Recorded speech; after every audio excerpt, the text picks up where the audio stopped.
UVARs cast. Welcome. This is the UVARs cast sponsored by UnitedVARs, and I'm your host, Anna Collette. UnitedVARs is a global alliance of SAP solution providers for the mid-market.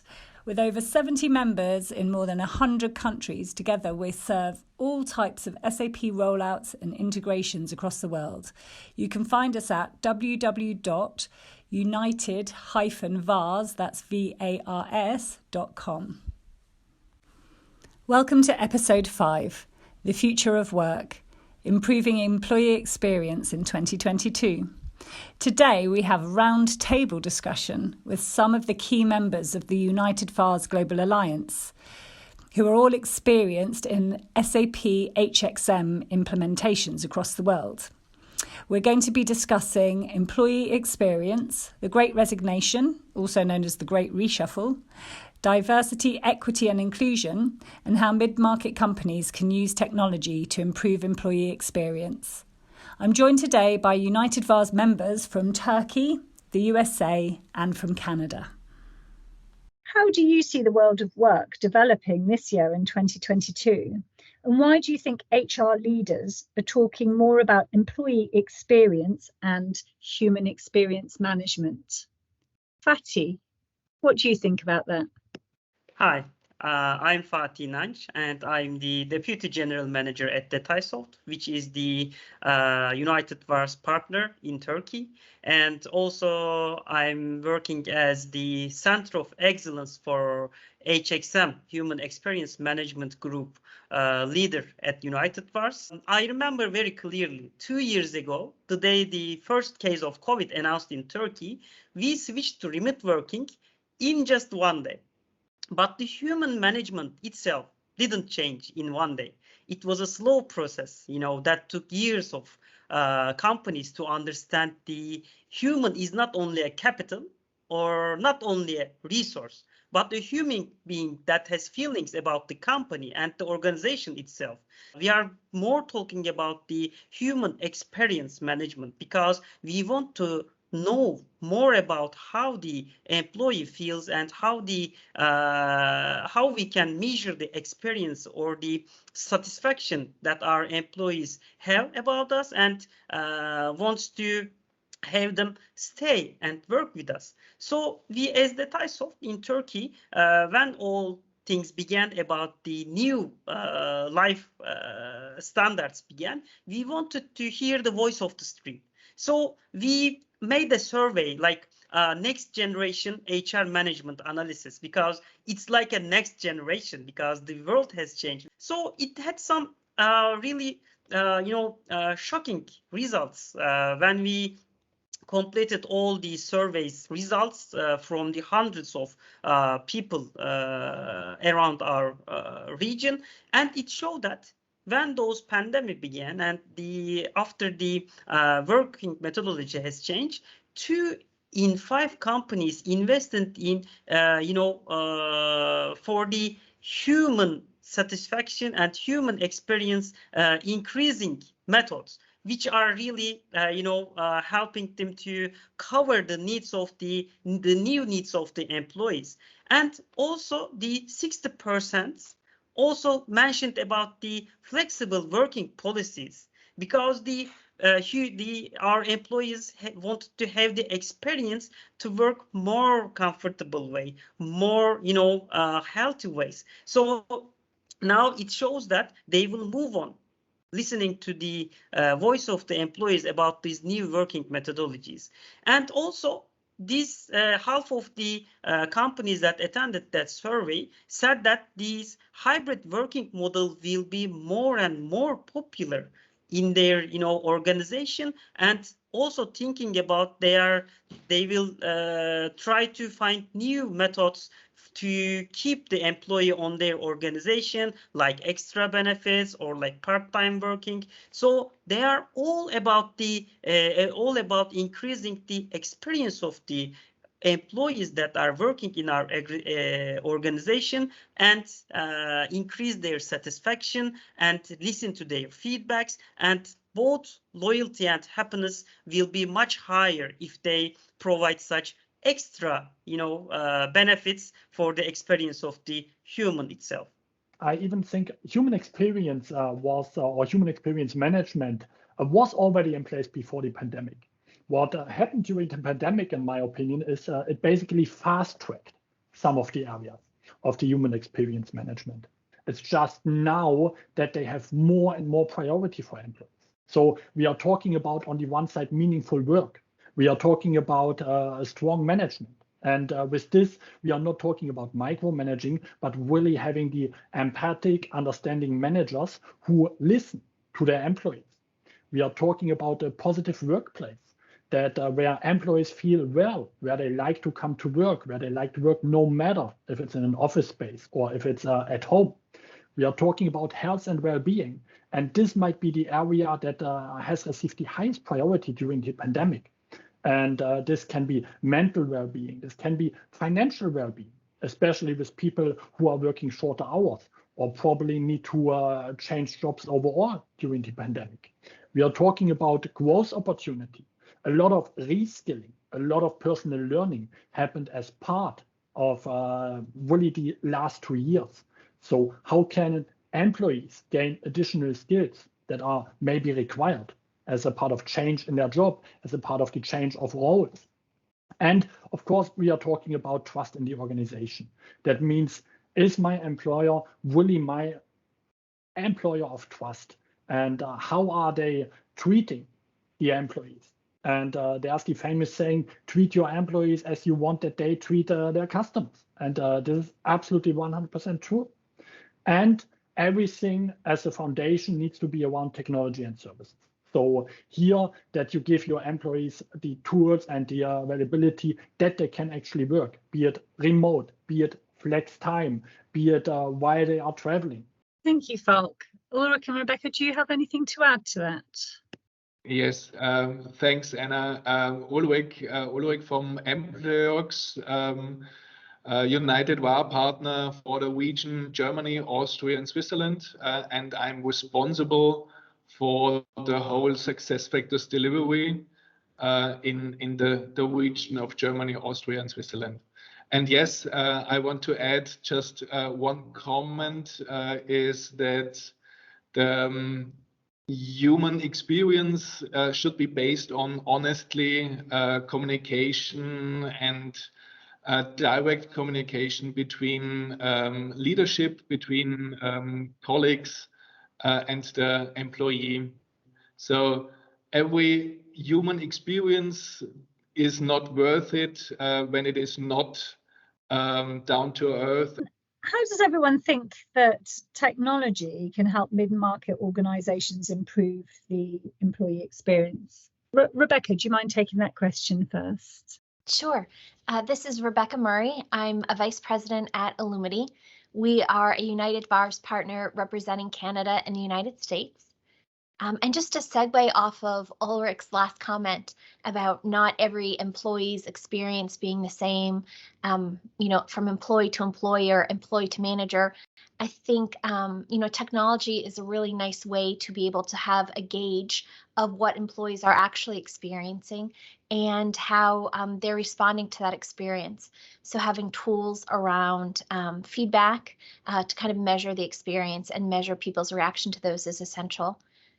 Ultimately, at the end of the day, I think technology is really just an enablement tool for companies. Many of them are now in scenarios where employees are actually influencing and in many cases defining the current and future work paradigm.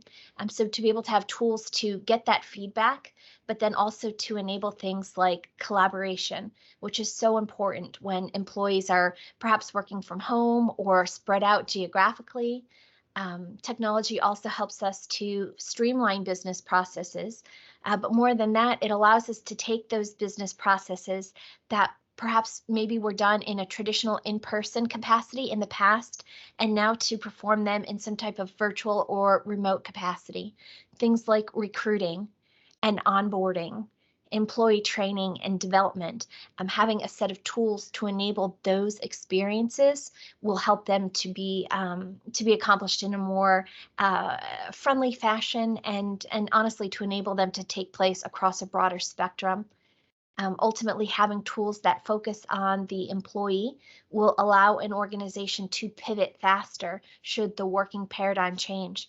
Just as we saw when COVID first hit and many organizations moved to working at home or in an abbreviated shift capacity, organizations who had technology in place were able to communicate those change of plans and then ultimately to implement those actual changes. I think going forward in the future, we're actually going to see more and more pivots as employees are being asked to help define or weigh in on the work structure and the work paradigm. Organizations will find themselves needing to pivot more frequently just to keep pace with employees' needs. Thank you, Rebecca. Fatih, do you have anything to add? Actually, adding some points to Becky, even when we want to buy a ticket from a website, we are looking for a much smarter technology, to buy it more easier or, buy it faster. So why not for the human experience management? Because we want to train the leaders of future in our organization, but we need to support them with some insights, or we need to listen to the voice of the employee, just like Rebecca mentioned. But the technology needs to support not only for like collecting data, but also should help us to drive our human-related strategies to the future. Thank you, Fatih. Ulrich, do you have anything to add to that? Yes. One quick comment from my side, from my experience with our customers. Most of our customers want to implement HR tools, and to get more automatic rules, or to get more automatations in the database. Just to have a clearer and open communication to employees, and to open workshops, and to open skill leveling, that you have got more time from a HR or from a leadership point of view to get more time for people and leadership. Thank you, Ulrich. There's been a lot of talk about the Great Resignation. You may have also heard the phrase the Great Reshuffle.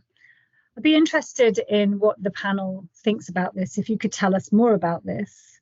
So, what's happening and why, and what you feel the post-pandemic workers' mindset is in 2022, and how can companies keep hold of their talent and attract new talent? Ulrich, could you take that question first?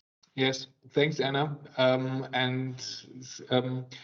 For me, in my region, for Austria and for the German-speaking countries, we do not really see the Great Resignation right now. It is, in my point of view, one of a big open topics in US or in other countries.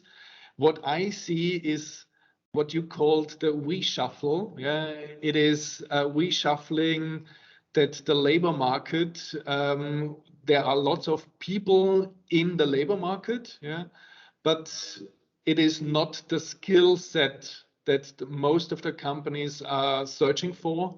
So it is more that companies searching for good skilled people, but also from a mindset approach that the people are willing to go into new skill sets, into new areas of skills and qualifications. And this brings me to what companies need to do is to be very flexible or open-minded to talent solutions, to learning environments that brings e-learnings up to speed to people, that want to be open-minded, and you also need an onboarding environment that you can bring new colleagues or new hires up to speed quite easily with a very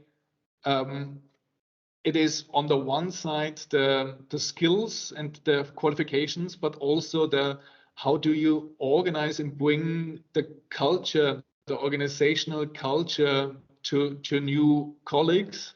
So it is what I see in the reshuffle. People want to move from one job to another, or need to move from one skill set to another one. And there I see a lot of ongoing topics, not only because of the pandemic topics, but also for new talents.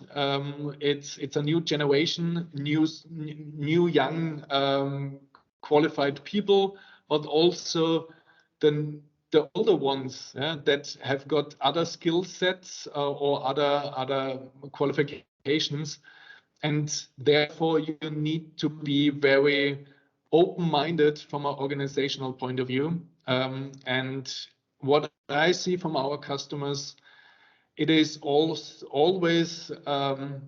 organizational new structure needed. So if you start a new organization structure, in 1 or 2 years, you need to rearrange your structure. So it is a system that needs to be like human being, open-minded and always on the top, ongoing.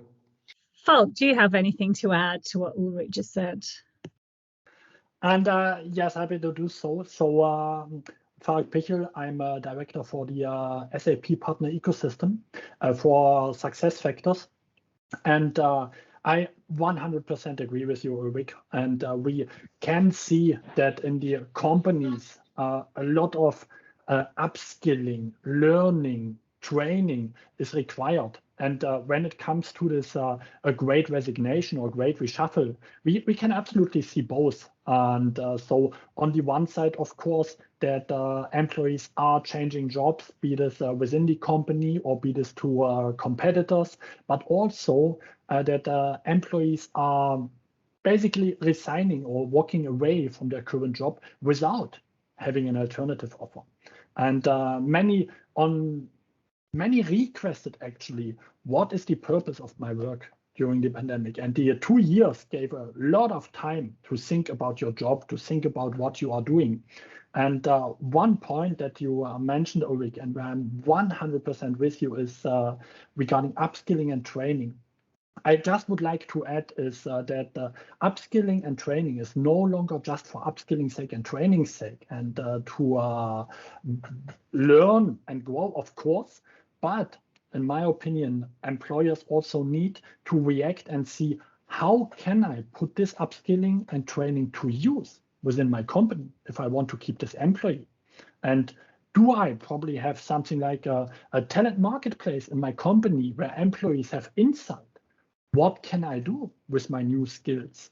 Is there maybe an option for half a year, maybe for a year, to get some exposure into some other areas of my work or some complete different field of work within my company to put my new learned skills to work? And if companies don't do this, they face the risk that their employees might walk away, be this either to competitors or be this just out of the company and then at a later stage look to where can I work now? Where is my work having a purpose? Where can I use these skills that I just learned? For years, companies have made public declarations against racism, bias, and gender inequity. Employees and customers are increasingly demanding that companies of all sizes not only have more conversations about diversity, equity, and inclusion, but also that they make promises and deliver tangible results. Rebecca, can you tell us why you think diversity, equity, and inclusion are important in today's workplace?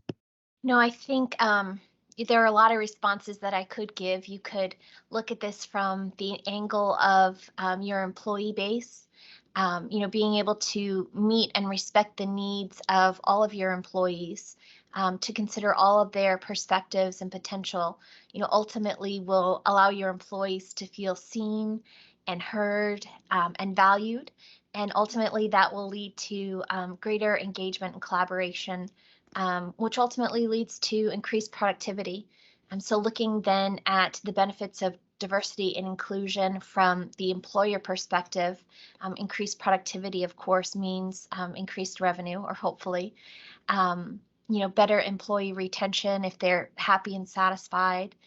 You're able to kind of appeal to a broader customer base, and then ultimately just creating this company culture and image that people want to be associated with, either as an employee, as a partner, or potentially as a customer. So those are kind of all the reasons that from a business standpoint, you would want to incorporate diversity and equity and inclusion into your workplace. And for me, though, it's really more than just about having policies or programs or quotas and headcounts in your environment. It's really creating an environment where your employees can thrive, where you have equal input from the area or the group of people that you serve or would like to serve, and potentially open up more doors for different people within your organization, outside your organization, and even in your customer base. So it's creating this environment of respect. It's creating an environment of collaboration, and creating this environment really of trust. Thank you, Rebecca. I'd like to open up that question to the rest of the panel. Patty, can you tell us why you think diversity, equity, and inclusion are important in today's workplace? Actually, just adding some points to Rebecca, being able to look at problems from a different perspective starts with imagination. And the imagination is that we need with our, co-workers, with our teammates, with our employees for the value-added, work that we need to do. So this imagination is, fed by creativity. And creativity is nurtured by the gathering people with different characteristics or different genders or different kind of feelings. So the organizations should be flexible to that. Thank you, Fatih. I'd like to ask how the panel thinks mid-market companies can start to promote and measure diversity, equity, and inclusion throughout the employee life cycle. Falk, can you answer that first, please? And absolutely. So when it comes to mid-market companies and how they can promote diversity, equity, and inclusion, I think there are definitely a few points to consider. On the one side, of course, and this is obvious, be aware of your employees and know who they are, know the background of your employees. And I think absolutely critical is listen to your employees. So gather the feedback and how your employees feel about exactly this topic, diversity, equity, and inclusion. Are they really feeling being part of the company? Is there maybe some unconscious bias that you are not even aware of? So your employees can actually give you the feedback. And this can be done in the very smallest company and has to go onto really the multinational largest companies, and listen to your employees and learning from them and what you need to change, what you need to address. It's not a question of the size of the company or how many employees you have, but really that you create this pattern to listen to your employees, to address gaps, and then to see how can you create this environment of DEI, and not only within your company, but also how to show to the public, to be transparent about your actions that you take. And with this, you are starting to create this kind of good DEI environment. Thank you, Falk. Rebecca, do you have anything to add? Just tagging on to what Falk mentioned, I think it's also important, wherever possible, to try to reduce bias throughout the workplace. Starting even with hiring practices. How can we help reduce bias in terms of perhaps posting a more universally or generally worded job description or posting so that it perhaps appeals to a broader base or broader audience? How can we remove bias from some of the hiring and interview processes? And then moving right into the employee life cycle, things around employee development, succession, performance management. What opportunities do we have to remove bias from those particular processes?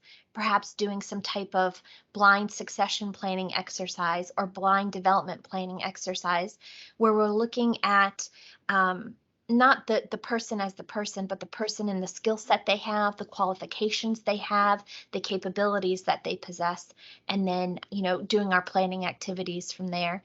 So really just taking every opportunity to try to remove bias wherever possible. I know, a bias is an inherent component of human nature, I think, and perhaps that's sometimes where some tools can come into play through technology to help us out. But to Falk's point, having an awareness that bias exists and making an effort or attempt to remove it wherever possible, I think is just essential. Thank you, Rebecca. Ulrich, I can see that you're keen to also add to that. What do you think? I just wanted to add to back into Falk's topics what I saw with a customer where we implemented a software, and it was a totally 1.5 year change project. It's a totally transformation topic for reorganization.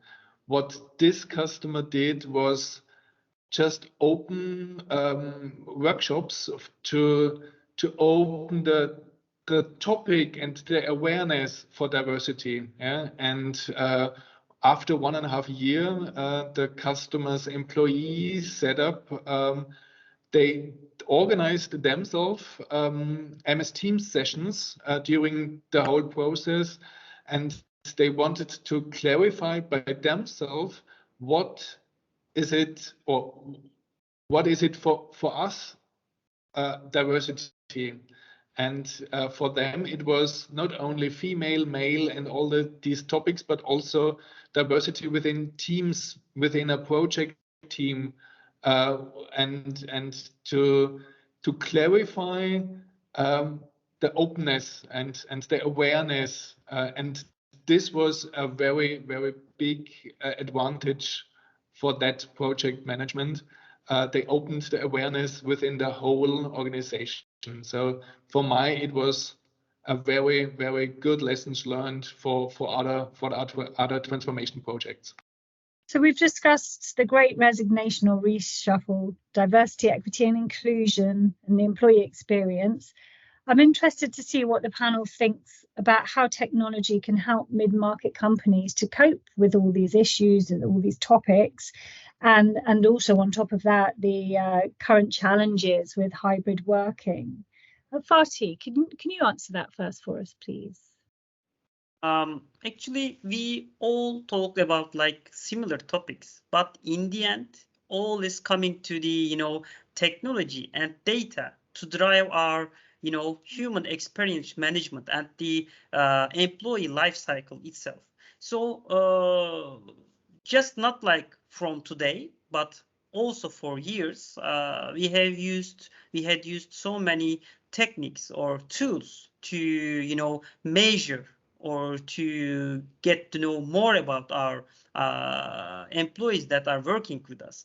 But from now on, it will be more like listening to the employees more. So we want to collect and learn more from them, but in a statistical way or in a digital way. So those comes up with the digitalization processes and projects and digital roadmaps for HXM or HR related topics with it. So collecting those employee data and managing it effectively with the help of those digitalization, those smart technologies, ensure that the tracking of employee attendance, optimizing, recruitment processes, effective cost management, time savings, like maximizing employee loyalty, finding the right talents, keeping the best leaders, feature leaders in your organization, like any technology-related projects.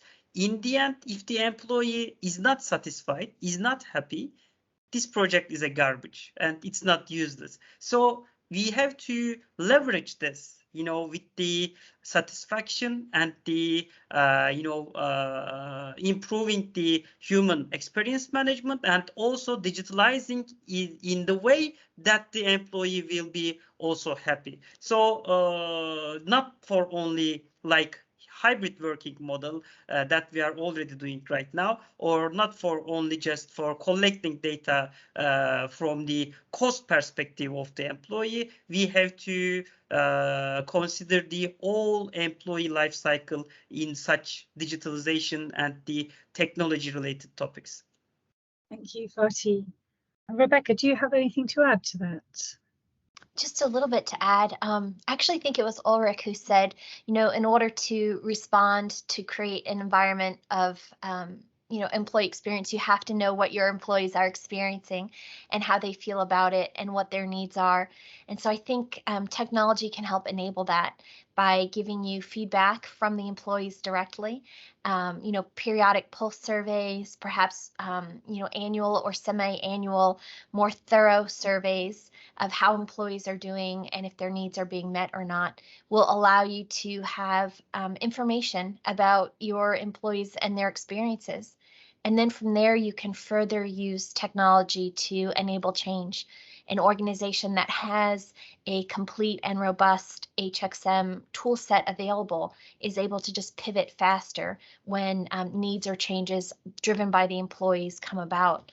So to be able to offer additional trainings, development programs, to be able to change the way you go about and do recruiting or onboarding based on that employee feedback means you're kind of always keeping pace with the needs of your employees. And ultimately, that's going to trickle down into things like satisfaction and retention and increased hiring, which all then flow to, revenue and profitability, hopefully. So, kind of keeping this employee-focused life cycle in sync and doing these pulse checks periodically along the way is going to help you stay on top of these things. I think one thing to keep in mind is that it does take a commitment from an organization to make these things happen. Putting money into a technology tool set is a really great way to start that commitment. But it does also take some type of executive leadership or stakeholder support to really drive these pieces home. I think we've all either worked with organizations or been a part of organizations that have tools or technology that have fallen by the wayside just because they're not, actually used on a regular basis. So it does take commitment, even once you put these tools in, to make sure that you are using them on a regular basis and really trying to keep your pulse on the employee organization, so that you're not caught, shorthanded or blindsided, down the road when you potentially face implications of not keeping track of the employee experience. So yeah, the technology is one key component, but it is just one component. You also have to have, a shift in mindset and really want this to be your company's culture. I'm 100% with you, Rebecca, on this one, because on the one side, it's the technology that can cover the recruit to retire process overall. But what I always say, also especially for mid-market companies, don't be afraid to learn from other companies. Use best practices that are already out there. And what went other companies the same size on the same industry through? What were their learnings? And also work together with partners, with the consultants, as they have the experience of many other companies that went through those challenges. And they can support, especially in the mid-market area, companies on their transformation journey. Of course, on the one side, from the technology perspective, but also with those best practices. what were their learnings over the time, over all the projects that they already brought live, and they can directly support the mid-market company, as mentioned, with technology, but also with knowledge and best practices of countless projects that were already done. Totally agree with Falk and especially for your comments, Rebecca. What I also wanted to add is for mid-sized companies, sometimes I realize they are afraid to get rid of their established processes. Yeah. So what Falk mentioned is the best practice approach, and learn from other companies, or learn from best practices from other colleagues. And I realized that sometimes companies are afraid and to get rid of their own processes. And what we established already a couple of years ago, we can't touch. And if you want to go into the future, sometimes it's easier to touch the past and to rearrange the practices and to go for best practices within the class. So don't be afraid to change some processes. Thank you for joining us today. You've been listening to Fatih Inank, General Manager at Datasoft, the United VARs member for Turkey and Saudi Arabia, Rebecca Murray, Vice President at Illumity, the United VARs member for Canada and the US, Ulrich Romberg, Consulting Director at Empleox, United VARs member for Germany, Austria and Switzerland, and also Falk Pickel, who is a Director for the Partner Ecosystems for SAP SuccessFactors at SAP. Thank you for listening to this episode of the UVARs cast. I've been your host, Anna Collette.